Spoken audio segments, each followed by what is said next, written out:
মেঘমালা আকাশে উড়ে উড়ে যায়, পর্বত চূড়া হয়ে আড়ালে। আসসালামু আলাইকুম আম্মি জান। ওয়ালাইকুম আসসালাম মা ফাতেমা। আজ তো শুক্রবার, ছুটির দিন। আমি আমার বন্ধুদের সাথে বাইরে খেলা করতে যেতে চাই, তাই তোমার কাছে অনুমতি নিতে এলাম।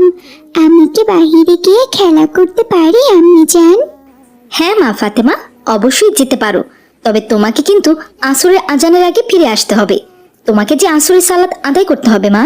আচ্ছা ঠিক আছে আম্মি জান, আমি আসরের আজানের আগে ফিরে আসবো। আচ্ছা ঠিক আছে ফাতেমা, তুমি তাহলে যাও। তোমার সৃজন মাঝে খুঁজি তোমার, কাননে ফুলেরা হাসি স্নিগ্ধ মায়া, অপরূপ সাজে খুন বাহারি শোভা, পাহাড়ি সারি সারি গাছের ছায়া। আসসালামু আলাইকুম ফাতেমা। ওয়ালাইকুম আসসালাম রাদিয়া জান্নাত। তুমি আসতে এত দেরি করলে কেন? আমরা সে কখন থেকে খেলা করছি। আমি দুপুরের খাবার খেয়ে ঘুমিয়ে পড়েছিলাম। ঘুম থেকে উঠতে একটু দেরি হয়ে গেছে, তাই মাঠে আসতেও দেরি হয়ে গেল। আচ্ছা ঠিক আছে ফাতেমা, কোনো ব্যাপার নয়। তুমি তো সাবিনাকে চেনো, ও আমাদের মহল্লাতেই থাকে, কিন্তু ওর নাম হচ্ছে রাবিয়া বুশরা, আমার মামাতো বোন। আজ সকালে আমাদের বাড়িতে বেড়াতে এসেছে। আসসালামু আলাইকুম রাবিয়া বুশরা, কেমন আছো? ওয়ালাইকুম আসসালাম ফাতেমা। আলহামদুলিল্লাহ, আল্লাহ তাআলা আমাকে অনেক ভালো রেখেছেন। তুমি কেমন আছো ফাতেমা? জি আলহামদুলিল্লাহ, আল্লাহ তাআলা আমাকেও অনেক ভালো রেখেছেন। আমাদের মহল্লায় তোমাকে স্বাগতম। আচ্ছা রাবিয়া বুশরা, আমাদের মহল্লায় এসে তোমার কেমন লাগছে? খুব ভালো লেগেছে ফাতেমা, তোমাদের মহল্লাটা সত্যি খুব সুন্দর। আচ্ছা ঠিক আছে রাবিয়া বুশরা, চলো আমরা এখন খেলা শুরু করি।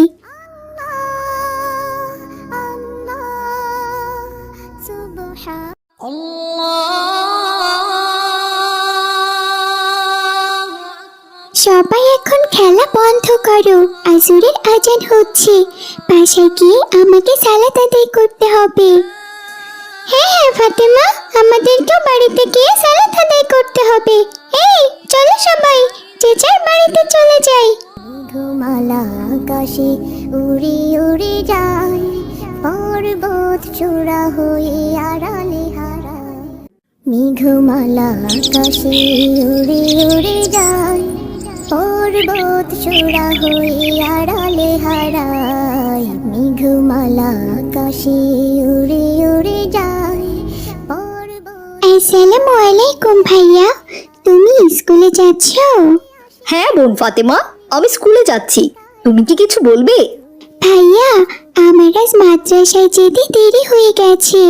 তুমি কি তোমার সাইকেলে করে আমাকে একটু মাদ্রাসায় পৌঁছে দিয়ে আসবে? অবশ্যই, তুমি আমার সাইকেলে উঠে বসো, আমি নিয়ে যাচ্ছি।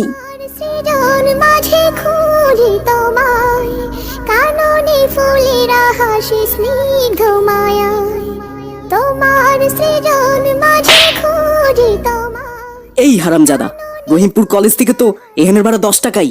আমি তো তোরে 10 টাকাই দিছি, তাহলে তুই নিচ্ছিস না কেন? কে কইছে আপনারে রহিমপুর কলেজ থেকে এখানকার ভাড়া 10 টাকা?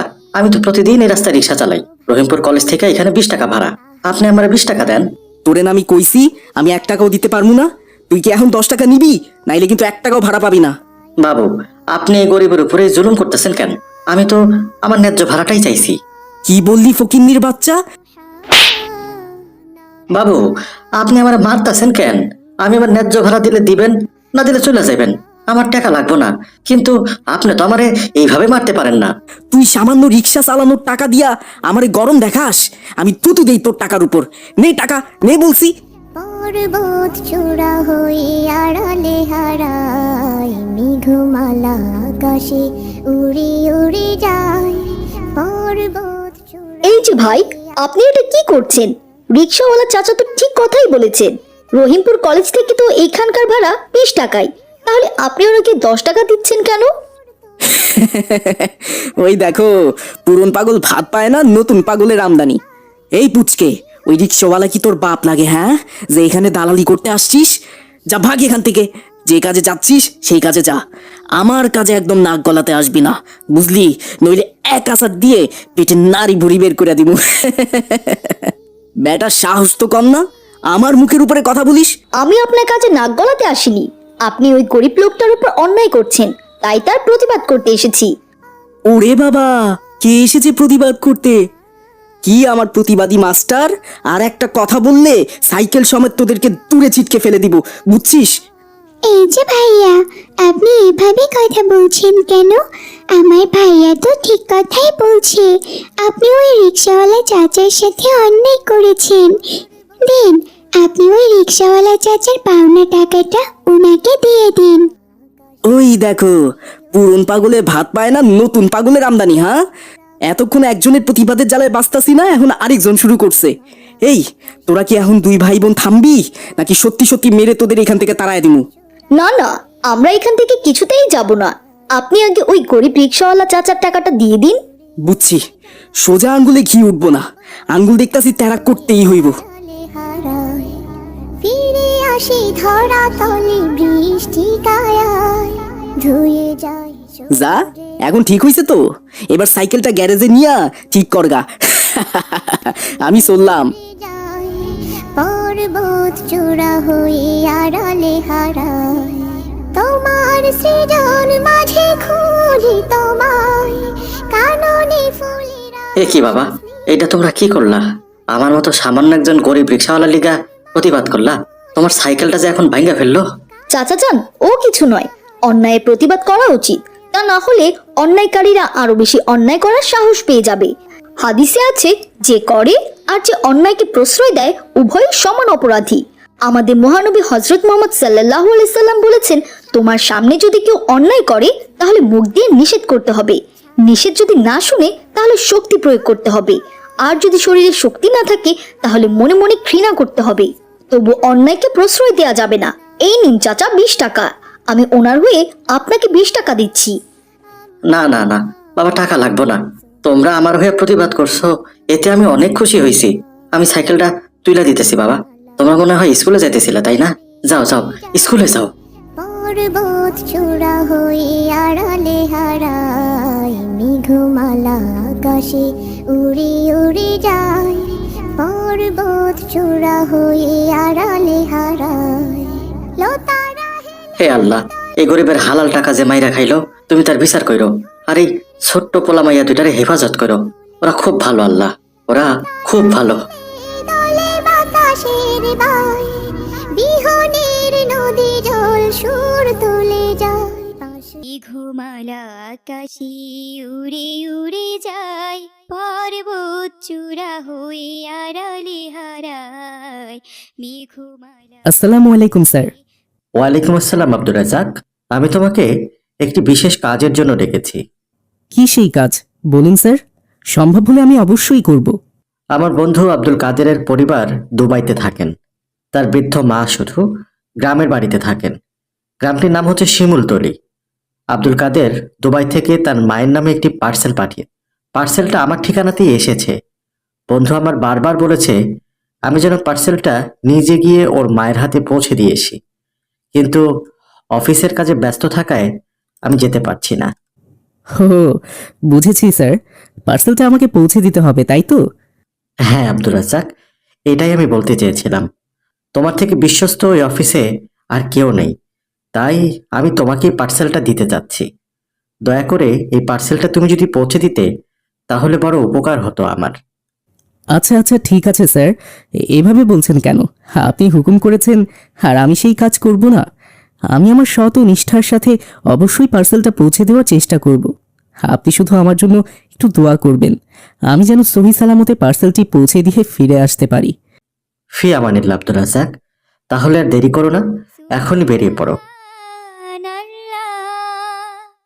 আব্দুর রহমানের অফিসে কোরবান নামের আরেকটি বদমাশ ছেলে ছিল। সে এতক্ষণ ধরে জানালা দিয়ে আব্দুর রহমান আর আব্দুর রাজ্জাকের সমস্ত কথা শুনছিল। ও, তাহলে এই ব্যাপার, দুবাই থেকে পার্সেল এসেছে।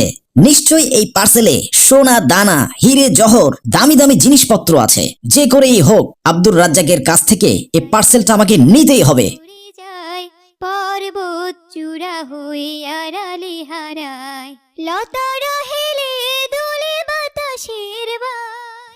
আসসালামু আলাইকুম ভাই, আপনি শিমুলতলি গ্রামে যাবেন? ওয়ালাইকুম আসসালাম। না ভাই, আমি ওইদিকে যাব না।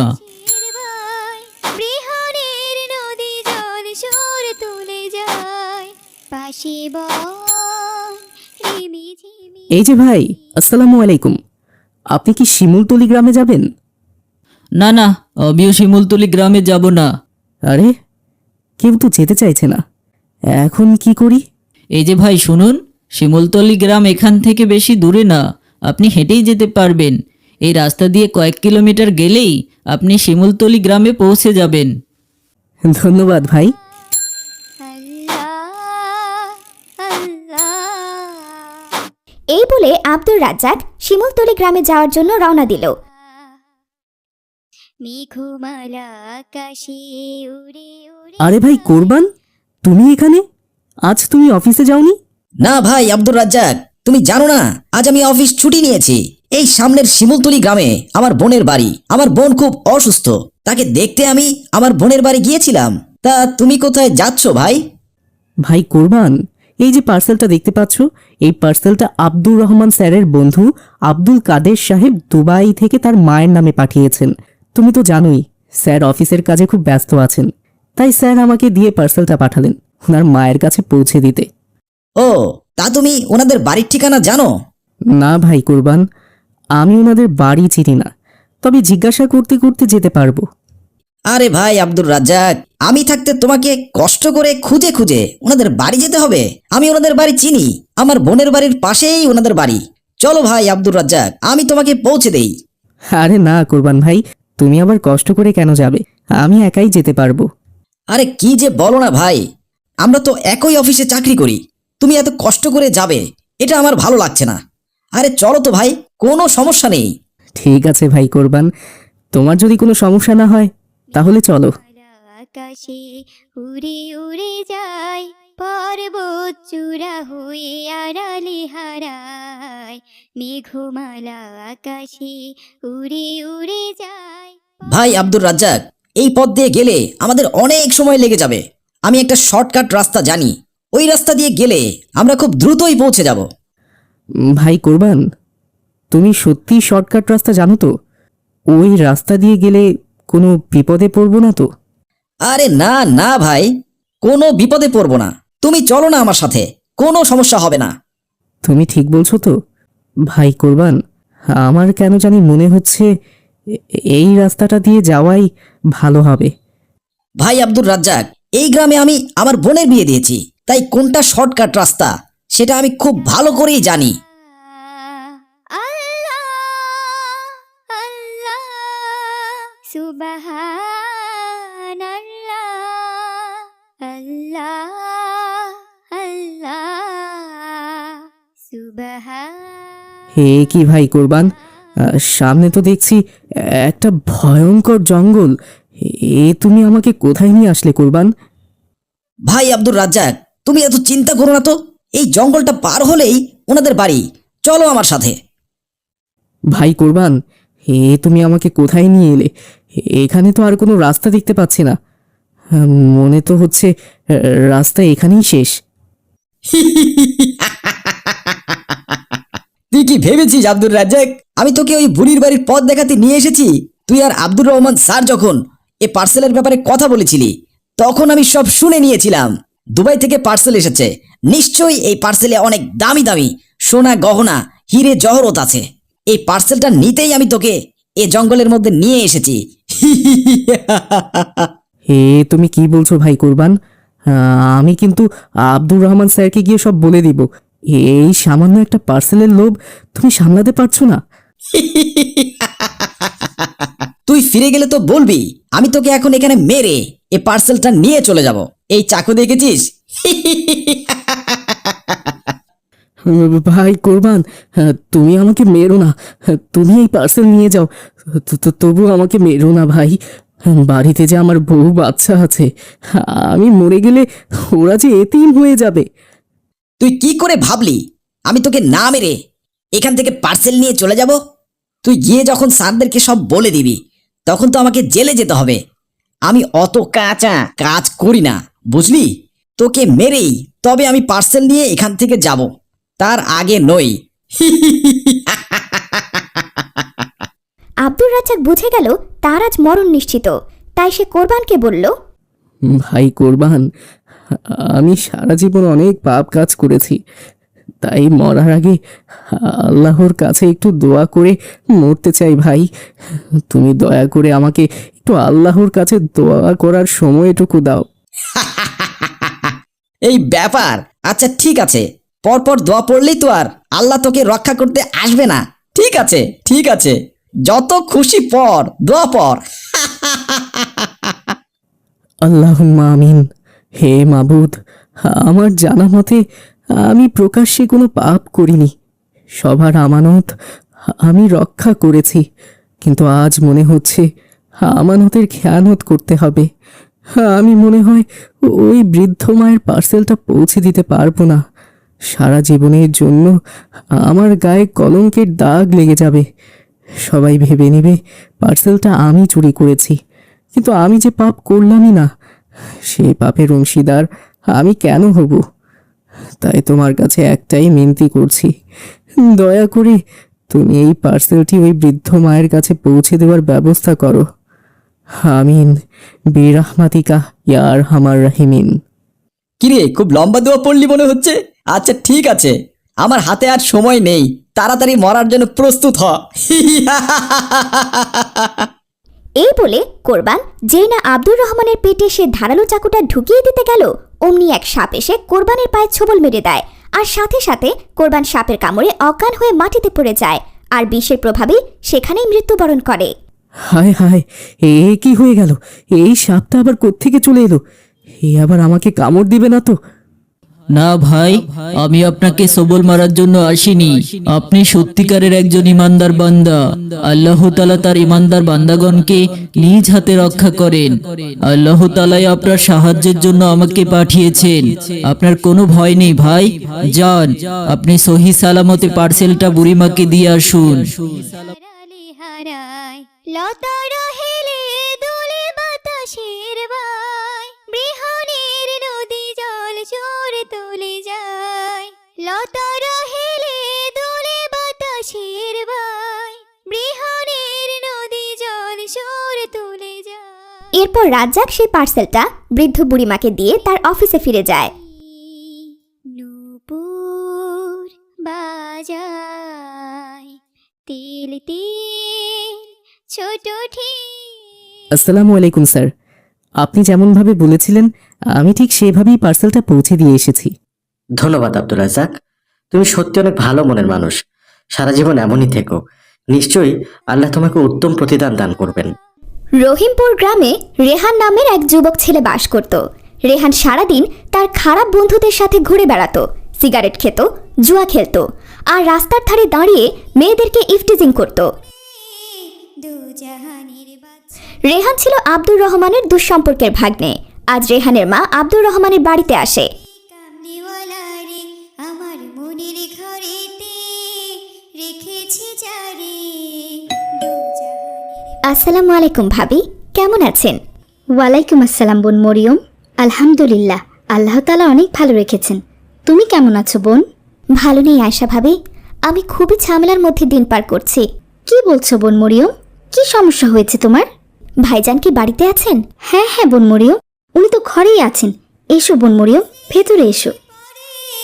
মোদের নবীর উসিলাতে আল্লাহ কবুল করেন। আসসালামু আলাইকুম ভাইজান। ওয়ালাইকুম আসসালাম। আরে বোন মরিয়ম, কতদিন পর আমাদের বাড়িতে এলে, তা কেমন আছো বলো? ভাইজান, আমি বেশি ভালো নেই, সেজন্যই তো আপনার কাছে একটু পরামর্শের জন্য এসেছি। কি বলছো বোন মরিয়ম? কি হয়েছে বলো, সম্ভব হলে আমি অবশ্যই তোমাকে সাহায্য করব। আপনি তো জানেন ভাইজান, রেহানের বাবা বিদেশে থাকেন।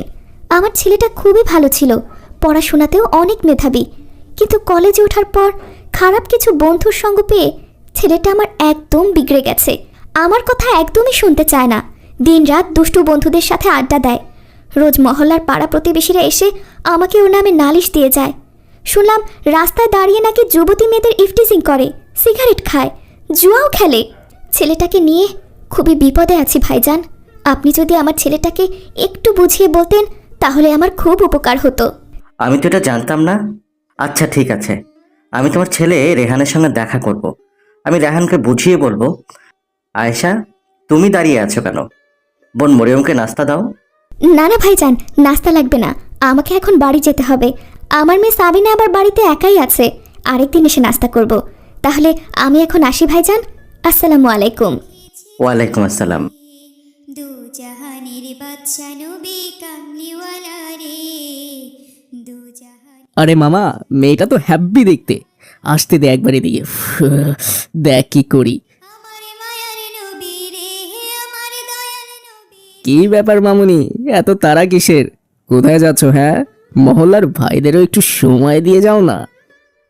কে আপনি? এভাবে আমার রাস্তা আটকে দাঁড়ালেন কেন? ওই শোন তোরা, এই মেয়ে নাকি আমাকে চেনে না। আমরা হলাম এই মহল্লার রাজা। আমাদের কথায় এই মহল্লার সবাই ওঠে আর বসে। তোমারে আমার খুব ভালো লেগেছে সুন্দরী, তাই আজ থেকে তুমি আমার, শুধু আমার। আপনার মানে? আমি কেন আপনার হতে যাব? পথ ছাড়ুন, আমাকে বাড়িতে যেতে হবে। বাড়িতে তো যাবেই মামুনি, কিন্তু যাওয়ার আগে আমার একটা কথা শুনে যাও। না না, আমি আপনার কোনো কথা শুনতে চাই না। আপনাদেরকে দেখে বকাটে ছেলে মনে হচ্ছে। ওই শুনছিস তোরা? আমরা নাকি বখাটে? আরে না না, আমরা কোনো বখাটে টখাটে নই। আমরা হলাম স্মার্ট ছেলে, স্মার্ট। এই সময়কার মেয়েরা তো স্মার্ট ছেলেদেরকে অনেক পছন্দ করে, তাই না? কি বলো মামুনি, ঠিক বলছি না? আদি পিতা আদম যখন মুসিবতে পড়ে, মোদের নবী। আরে ওটা রেহান না? ওর কথাই তো কালোর মা বলছিল। কিন্তু এই মেয়েটাকে যাই তো গিয়ে দেখি, ব্যাপারটা বুঝতে হবে। মোদের নবীর উসিলাতে আল্লাহ কবুল করেন সাফায়াতের বিচারতে, সাফায়াতের বিচার। আসসালামু আলাইকুম চাচা যান, দেখুন না এই ছেলেগুলো আমার পথ আটকে দাঁড়িয়ে ইফটিজিং করছে। ওয়ালাইকুম আসসালাম। আচ্ছা ঠিক আছে মা, তুমি যাও, আমি ব্যাপারটা দেখছি। কামলিওয়ালা রে, দু জাহানের বাদশা নবী কামলিওয়ালা রে, আমার মনের ঘরেতে। আচ্ছা, তুমি রেহান না? হ্যাঁ, আমার নাম রেহান। তো কি হয়েছে? আর আপনি কে? আপনি মেয়েটাকে যেতে বললেন কেন? শোনো রেহান, তুমি আমাকে চিনবে না। আমি তোমার দুঃসম্পর্কের মামা হই। তোমার মা মরিয়ম কাল আমাদের বাড়িতে গিয়েছিল। আমাকে বলল তুমি নাকি বখাটে হয়ে গিয়েছো। আমার তো প্রথমে বিশ্বাসই হচ্ছিল না। তুমি কত ভালো এবং মেধাবী ছাত্র ছিলে, আর আজ তোমার এই অধপতন হয়েছে। আমি তো নিজের চোখে না দেখলে বিশ্বাসই করতে পারতাম না। শোনো বাবা রেহান, এখনো সময় আছে। সঠিক পথে ফিরে এসো। এসব খারাপ বন্ধুদের সঙ্গ ত্যাগ করো। তোমার বাবা বিদেশ থেকে কত কষ্ট করে টাকা পাঠান, আর তুমি কি না দেশে বসে তোমার এই বাবার কষ্টের টাকাগুলো এভাবে নষ্ট করছো? আরে আপনি মামা হন আর যাই হন, আমাকে জ্ঞান দিতে আসবেন না। আমি আমারটা খুব ভালো করেই বুঝি। এগুলো করা খারাপ কিছু না। এই বয়সে একটু একটু এগুলো হয়েই থাকে। আপনি জানতো, আর আপনার নিজের ঘর সামলান। হে এসেছে জ্ঞান দিতে। ছি বাবা, এ মহল্লার কেউই আমার মুখের উপর কথা বলে না। সবাই আমাকে সম্মান করে, আর তুমি কিনা আমার সাথে দুর্ব্যবহার করছো। কাজটা তুমি মোটেও ঠিক করলে না। দেখবে, এর জন্য একদিন তোমাকে পস্তাতে হবে। এই কথা বলে আব্দুর রহমান সেখান থেকে চলে যায়। আব্দুর রহমান চলে যাওয়ার পর রেহান বলে, এসেছিল আমারে জ্ঞান দিতে, দিয়েছি তোর হোতা মুখটা থোতা করে। এই চল তোরা। কামলিওয়ালা রে, মোরা যদি ডানাওয়ালা পাখি হতাম, ওই মদিনা দেখার লাগি উড়ে যাইতাম। মোরা যদি। ওই রায়হান, অনেকদিন ধরে তো পার্টি শার্টি করি না। শীত তো আইসা গেছে, চল না একটা বারবিকিউ পার্টি করি। বারবিকিউ পার্টি করবি? তা খুব ভালো আইডিয়া বের করছিস তো মামা, কিন্তু এর জন্য তো দেশি মোরগ লাগবো। আজকাল তো দেশি মোরগ কিনতেও পাওয়া যায় না। আরে তোর কিনতে যাবো কেন, আমার কাছে একটা ভালো আইডিয়া আছে বুঝছস। আমাদের মহল্লার আব্দুর রাজ্জাক আছে না, ওর বাড়িতে অনেক দেশি মোরগ আছে। চল আজ আমরা ওইখান থেকে কয়েকটা মোরগ চুরি করে আনি, তাহলেই তো হইল। আরে মামা, খুব ভালো আইডিয়া দিয়েছিস তো মামা, সেই সেই। এই রাতে তোরা রেডি থাকিস, আজ রাতে কিন্তু জব্বর বাড়ি হবে, জব্বর বাড়ি। আল্লাহ কবুল করেন আদি পিতা আদম যখন মুসিবতে পড়ে, মোদের নবীর উসিলাতে আল্লাহ কবুল করেন। সাফায়াতের বিচারেতে দেখা দিও রে, দু জাহানের বাদশা নবী কামলিওয়ালা রে, দু জাহানের। দেশি মোরগ কি যে মজা! এই খা খা, মজা করে খা, অন্যের মোরগ চুরি করে। আহা, খাওয়ার মজাটাই আলাদা। রেখেছি জারি, দু জাহানের বাদশা নবী কামলিওয়ালা রে, দু জাহানের বাদশা নবী কামলিওয়ালা রে। হে আমার দয়াল নবী রে, আমার মায়ার নবী রে, হে আমার দয়াল নবী রে, আমার মায়ার নবী রে, দু জাহান। হায় হায়, এ কি সর্বনাশী কাণ্ড! কাল রাতেই তো খোয়ারে আমি কতগুলো মোরগ ঢুকিয়ে রাখলাম, কিন্তু আজ তো দেখছি একটাও মোরগ নেই। কে আমার এত বড় সর্বনাশ করলো?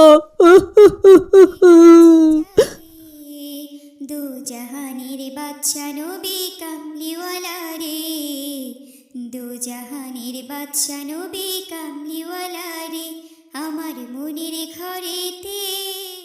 তোমরা কে বাবা? মসজিদের সামনে দাঁড়িয়ে সিগারেট খাচ্ছ? মসজিদ হলো আল্লাহর ঘর, আল্লাহর ঘরের সামনে দাঁড়িয়ে সিগারেট খাওয়া ঠিক নয় বাবা। আরে হুজুর নাকি, আমাদের ফতোয়া দিতে আসবেন না তো? আপনার ফতোয়া আপনার মুসল্লিদেরকে গিয়ে দেন, জানতো। বাবারা, কাজটা তোমরা ঠিক করছো না, সব কিছু ছেড়ে দিয়ে ইসলামের পথে ফিরে এসো বাবা। এই তো ইবাদত করার বয়স তোমাদের, যুবক বয়সের ইবাদত আল্লাহ তাআলার কাছে খুব পছন্দনীয়। আরে জানতো, আপনাকে বলছি না এখান থেকে যাওয়ার জন্য? আমাদের আল্লাহর ইবাদত করার আরো অনেক সময় আছে, বুঝছেন? আপনি তো তাড়াতাড়ি মারা যাবেন, তাই আপনি কি আগে ইবাদত করুন। যদি ডানাওয়ালা পাখি হতাম, ওই মদিনা দেখার লাগে উড়ে যাইতাম। হৃদয় জুড়ে দেখতাম আমি, হৃদয় জুড়ে দেখতাম আমি নয়ন ভরে, দু জাহানের বাদশা নবী কামলিওয়ালা রে, দু জাহানের বাদশা নবী কামলিওয়ালা রে, আমার মনের ঘরেতে রেখেছি জারি, দু জাহান। ছেড়ে দাও, ছেড়ে দাও আমাকে, ছেড়ে দাও। আমি ওই আগুনের ভেতর যেতে চাই না। ছেড়ে দাও বলছি, ছেড়ে দাও। মুসিবতে পড়ে, মোদের নবীর উসিলাতে আল্লাহ কবুল করেন। আদি পিতা আদম যখন মুসিবতে কি হয়েছে বাবা রেহান? তুই এমন করছিস কেন বাবা? মা, মা, আমি এইমাত্র স্বপ্ন দেখলাম মা। আমি মারা যাওয়ার পর কতগুলো ভয়ঙ্কর লোক আমাকে জাহান্নামের আগুনে পোড়ানোর জন্য নিয়ে যাচ্ছে মা। এমন স্বপ্ন আমি কেন দেখলাম মা? আমি কেন দেখলাম মা? বাবা রেহান, তুই সত্যিই অনেক ভুল করেছিস। তোর এই ভুলই তোকে জাহান্নামের আগুনের দিকে নিয়ে যাচ্ছে। এখনো সময় আছে বাবা, তুই আলোর পথে ফিরে আয়, ইসলামের পথে ফিরে আয় বাবা। হ্যাঁ মা, তুমি ঠিক বলছো। আমি খারাপ বন্ধুদের সাথে মিশে অনেক বড় ভুল করছি মা। কোনটা সঠিক পথ আর কোনটা ভুল পথ সেটা চিনতে পারি নাই আমি অনেক বেশি দেরি কইরা ফেলছি মা। আমি অনেক বেশি দেরি কইরা ফেলছি। আমি কাল থেকেই আল্লাহর ইবাদত শুরু করব। 5 ওয়াক্ত নামাজ পড়বো মা, 5 ওয়াক্ত নামাজ পড়বো। সত্যি বলছিস বাবা? আজ আমি অনেক খুশি বাবা। হ্যাঁ মা। দু জাহানের বাদশা নবী কামলিওয়ালা রে, দু জাহানের বাদশা নবী কামলিওয়ালা রে, আমার মনের ঘরেতে রেখেছি জারি, দু জাহানের বাদশা নবী কামলিওয়ালা রে, দু জাহানের বাদশা নবী কামলিওয়ালা মাশাল্লাহ মাশাল্লাহ, আলহামদুলিল্লাহ। রেহান বাবা, আল্লাহ তাআলা তোমাকে হেদায়েত দান করেছেন। আমি খুব খুশি হয়েছি বাবা। সালাত আদায় করবে চলো। দু জাহানের বাদশা নবী কামলিওয়ালা রে, দু জাহানের বাদশা নবী কামলিওয়ালা রে, মোরা যদি ডানাওয়ালা পাখি হতাম। কি রে রায়হান, এ কি তোর বেশভূষা? হঠাৎ হুজুর হইছস কেন? তোকে আবার কোনো ভীম নদীতে ধরলো নাকি? কাল তো আড্ডাও দিতে আসলি না। আচ্ছা কি হয়েছে একটু খুইলা বলতো। ভাই শোন তোরা, গতকাল রাতে আমি একটা ভয়ঙ্কর দুঃস্বপ্ন দেখছি। আমি স্বপ্নে দেখি আমি মারা গেছি। কতগুলো ভয়ঙ্কর মানুষ আমাকে জাহান্নামের আগুনে পোড়ানোর জন্য নিয়ে যাচ্ছে। আমার খুব ভয় লাগছে ভাই। আমি জাহান্নামে যেতে চাই না। তাই আমি সিদ্ধান্ত নিয়েছি, আজ থেকে আমি আল্লাহর ইবাদত করব, নবীজির দেখানো পথে চলব, আর কোনো খারাপ অন্যায় কাজ করব না। তোরাও ইসলামের পথে ফিরে আয় ভাই, তোরাও ফিরে আয়। কামলিওয়ালা রে, আদি পিতা আদম যখন মুসিবতে পড়ে, মোদের নবীর উসিলাতে আল্লাহ কবুল করেন। আদি পিতা আদম যখন মুসিবতে পড়ে। সালামু আলাইকুম বন্ধুরা, আমাদের ভিডিওগুলো যদি তোমাদের ভালো লাগে তাহলে লাইক, কমেন্ট এবং বেশি বেশি শেয়ার করো। আমাদের সাথে এমন নতুন নতুন দোয়া শিখতে আমাদের চ্যানেলটি সাবস্ক্রাইব করে রাখো এবং পাশে থাকা বেল আইকনটি ক্লিক করে রাখো, যাতে করে আমরা নতুন ভিডিও ছাড়লেই তোমরা বুঝতে পারো। আসসালামু আলাইকুম, সবাইকে ধন্যবাদ।